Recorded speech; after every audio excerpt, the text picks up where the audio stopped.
First up in the Philippines, Tzu Chi volunteers are continuing to hold aid distributions for the August flood victims, but this time in Barangay Tatalon of Quezon City, where many residents are also Tzu Chi members.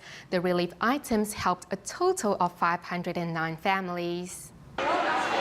Here in Barangay Tatalon of Quezon City, residents hold high their notice card while waiting for the flood distribution.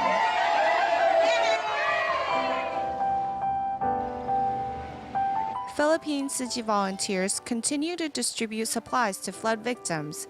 This time, they are targeting residents of Barangay Tatalon and Damayang Lagi. Nakababad sa tubig. Tzu Chi volunteers share with the disaster victims scenes of previous aid relief and the work relief program in San Mateo. In total, Tzu Chi has helped 40,000 families and distributed tons of rice and supplies. All of it comes from local donations and the help of local volunteers.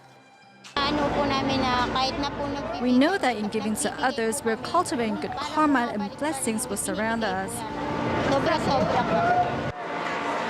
These residents are not only disaster victims, but also Tzu Chi members. The aid supplies they receive include blankets, sleeping mats, and other daily necessities. When I have the means, I will help out those in need, as they can maybe help me one day in return. This time, 509 families received Tzu Chi's help. Although they are victims of a disaster, thanks to Tzu Chi's help, they remain upbeat.